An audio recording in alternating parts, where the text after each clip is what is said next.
My name is Susan. I have a husband, Mark, who has a younger sister that he absolutely adores. Perhaps because of the age gap and the fact that she was weak when she was little, my husband has always doted on his little sister. It seems that my parents-in-law also wanted to be a cute girl, and she grew up splendidly selfish, and when I got married, it was rough.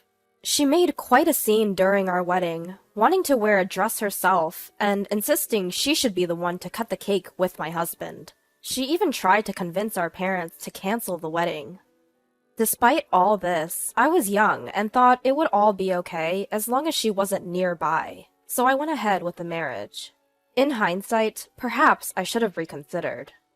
I'm just coming over to hang out. Let me stay the night. Tomorrow, you will show me the sights. Sightseeing? But she lives in the next city over, doesn't she?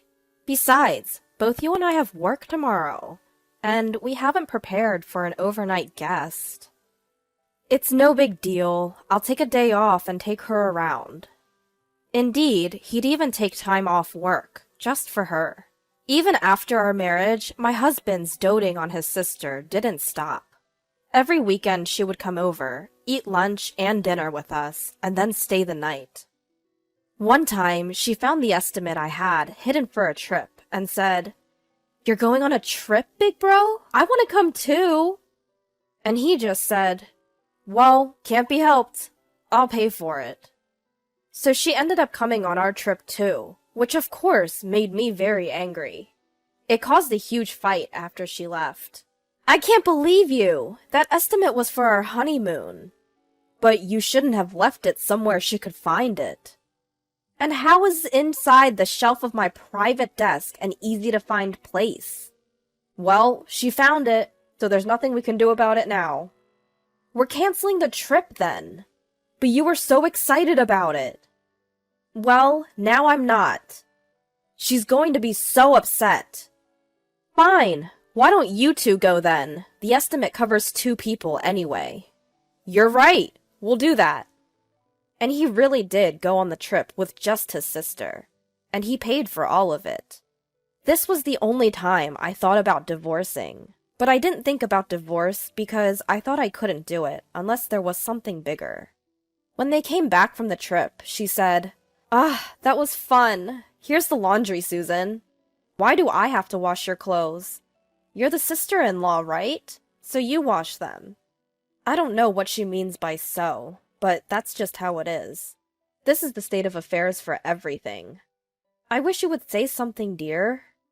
"No, Amanda's weak. She couldn't handle it." If she's so weak that she can't handle household chores, I don't think she should be traveling. When I said that sarcastically, my husband replied, "Well, you should have come with us then."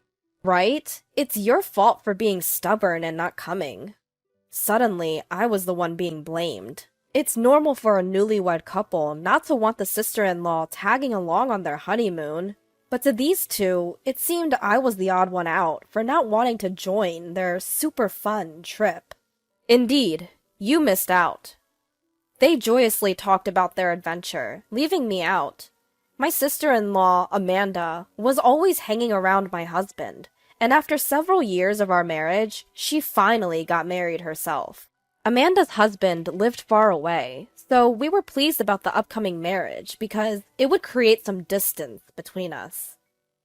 After Amanda got married, the visits she used to make suddenly disappeared, and we were having the first peaceful time since our marriage. Then, Amanda had a baby girl. We, my husband and I, celebrated the birth, and it seemed like we were finally able to have a normal relationship with our in-laws. But then, my husband brought Amanda and our niece home. "From today, we're taking care of these two. We'll provide for all their needs, so I hope you're okay with that." "What? Why? What happened to her husband?" "Apparently, he was having an affair, and when she confronted him, he became violent, so she fled. She's planning on divorcing him, but she doesn't have a place to stay, right? We have spare rooms, so I thought it's a good idea." "This is temporary, right?" "Of course not. It's for good. Amanda never worked a day in her life. We can support her." I was getting dizzy. I knew he adored his sister, but I didn't expect this. What does Amanda think about this? I can't work because of my health, and I've been a stay-at-home mom, so I can't live any differently. So you don't plan on leaving? You want to abandon a single mother? Besides, you don't have any children. Consider this a trial run. I burst out laughing. Until now, I had thought that divorce would not be possible without a lot of trouble. But the moment I realized that this was a lot of trouble, I thought that I could get a divorce, and laughter welled up. What's so funny? You're creeping me out. Have you lost your mind? Maybe I have. Well, that's how it is, so deal with it. All right, you two can use my room.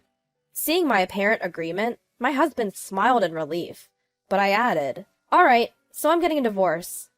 He looked shocked. What? That way, you'll have an extra room, and you can take care of Amanda and her daughter all you want. Yes, if I divorce, my room will become available, and my sister-in-law can continue to be a housewife as she has been doing so far. I can find someone else to do the housework. It's no different from supporting me. All I'm doing is divorcing and moving out of the house. What? Then who's going to do the housework? Amanda, you're a housewife, right?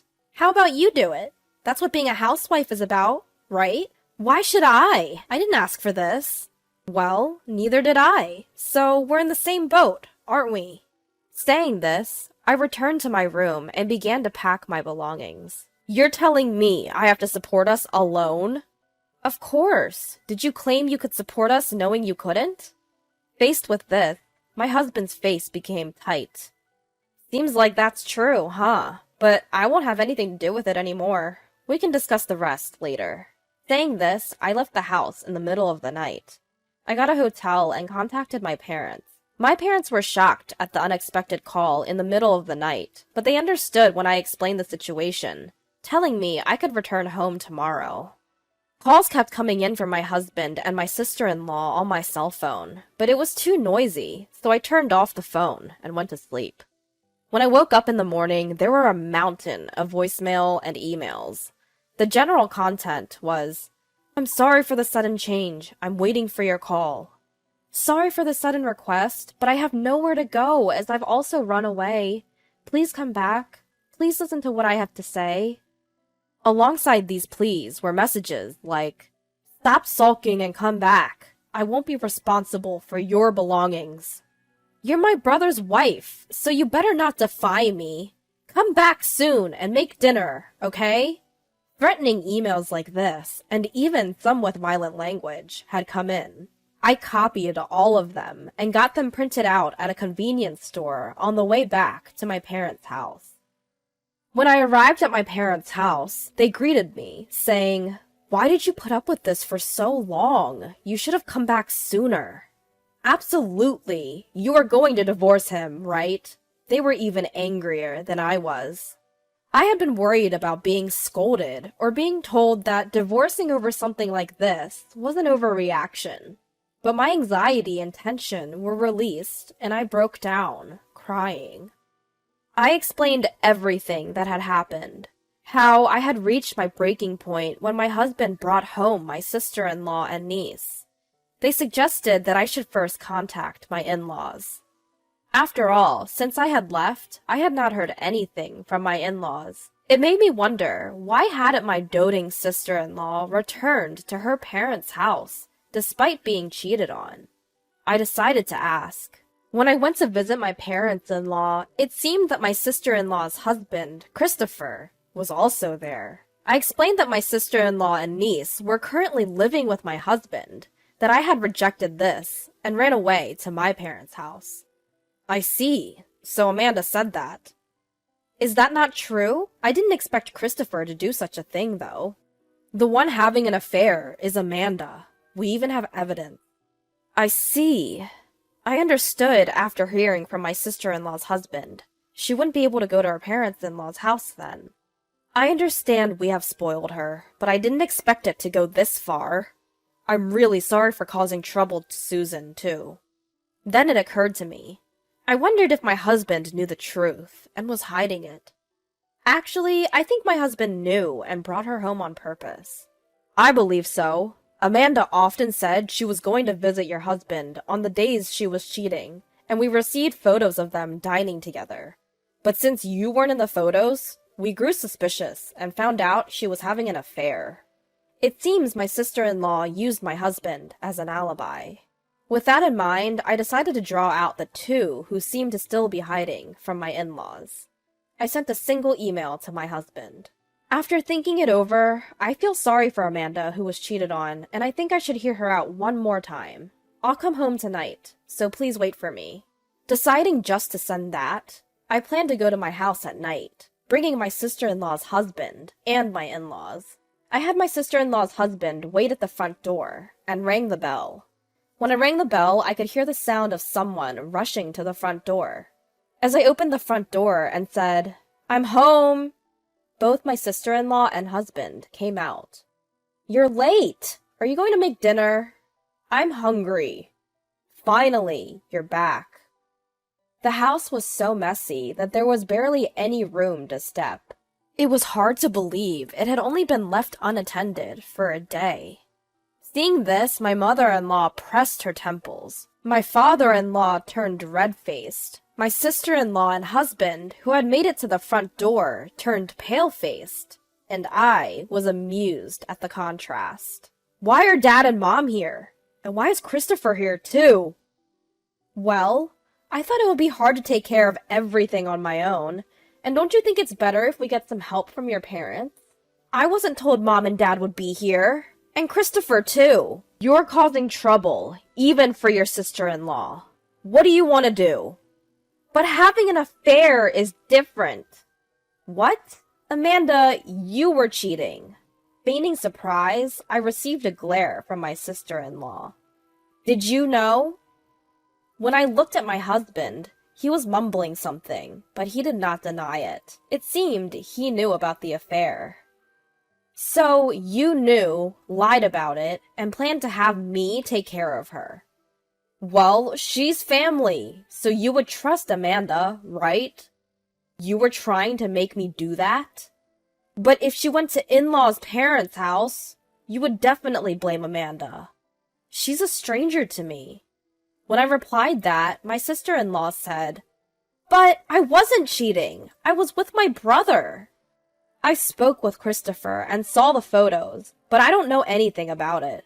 Rather, you two were having meals together. We haven't been dining out for a while.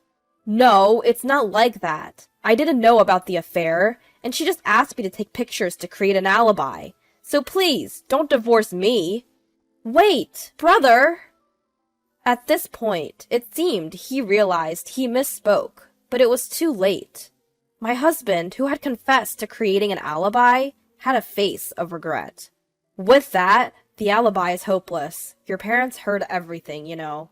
"No, that was my brother." "It's futile. There's plenty of evidence besides the alibi. I'm going to get a divorce." "No way." The husband of the sister-in-law pulled out documents from the bag he had. Out they came, plenty of evidence stuffed full into a brown envelope.